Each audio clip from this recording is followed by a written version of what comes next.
Hey guys, it is Quincy with aslightlyBetterWeb.com. Just wanted to pop on and talk bread with you guys today. So I am in the kitchen making some bread. I am making up some little mixes that I can put into my new, I think it's pronounced Zojirushi Bread Maker. I probably butchered that. Another kitchen joke. Anyway, this is the new bread maker that I have. I've had it for the last couple of months, but it's very new to me. What I love about this bread is the type of loaves that it makes.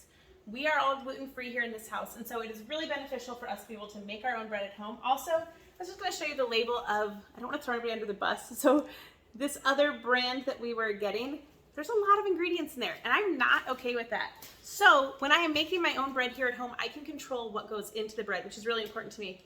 Now, I have not played around a lot with different recipes. I just went ahead and used the gluten-free recipe that comes in the book because I figured they have done all the testing and playing around. This one works. So as I get more comfortable with it, I will try to do some different recipes and see if I can tweak a little bit of stuff. But I mean, so far, this is working perfectly. So here is the book and the recipe is in there. And let me show you what the bread looks like when it comes out of the maker.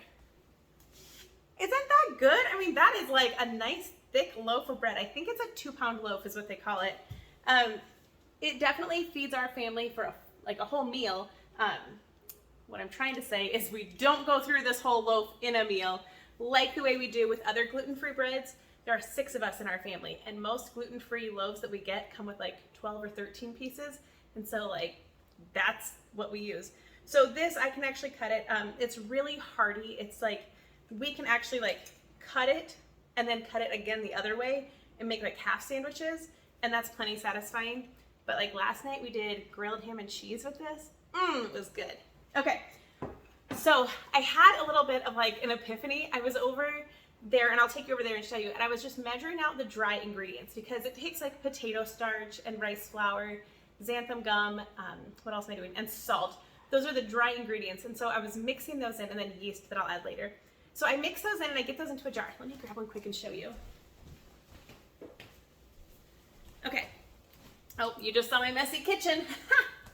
So I'll measure them and put them in a jar, and then I just close it up and I stick this on my pantry shelf. And about once a month, I'll go through after these are all empty and I'll remake these again. That way when I'm in a hurry to make bread or I just don't feel like getting all the containers out and measuring everything, I can just grab one of these. I put in the liquid ingredients, which is like, it calls for milk. I use water. So water, eggs, oil, apple cider vinegar, and then sometimes just a little bit of honey if I want to. And then I pour this in, and then I add some yeast in there, and it's ready to go. So the actual act of making bread is so simple when I have this already ready. So I'm gonna take you over to the table where I am working because the kitchen counter is covered in supper stuff. So let me show you what I'm working on over there, and it's kind of the epiphany that I had for like how I can measure this out so much easier.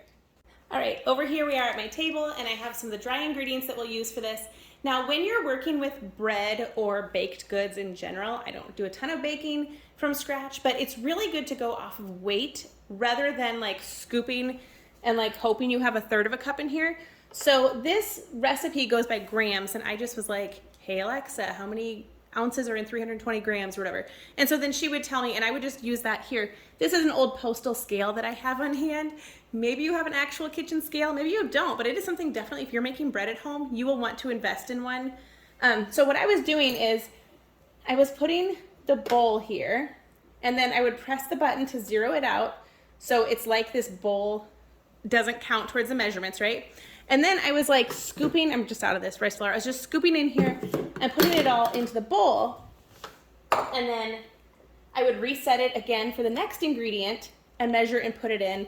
And so while I was doing that, you guys, this probably sounds silly now. I was doing that and I was measuring it all here, and then I would take it over here to this side and I would scoop it into the mason jars. Okay, can you see where this is going? I was like, why do I not just put the mason jar on here with the little funnel thing on it and just do the exact same thing? Okay, so once I realized that, I was like, I could just measure into the jar, save myself a step, save 5 bowls that I am dirtying each time I do this. So silly. So maybe you're like, how can I speed this up and make it a little quicker? Well, that's one way you can do it. And maybe you were watching this video and you're like, that was her epiphany? Sure was, you guys. So if you're interested in learning more about this Zojirushi Bread Maker and the amazing breads that it can make, not affiliated, not sponsored, but pop over to their Instagram because they do like Instagram lives and they'll do like a Q&A where you can ask questions. I went on and asked all the questions even after I'd already bought my maker, and they were so amazing and so helpful. So pop over there, ask any questions that you have. If you make bread at home, especially if you're making gluten-free bread and you have any tips or recipes or anything you want to share about bread in general, pop that below in the comments. Thanks for being here, guys. Thanks for watching. And as always, go out and do something awesome. See ya.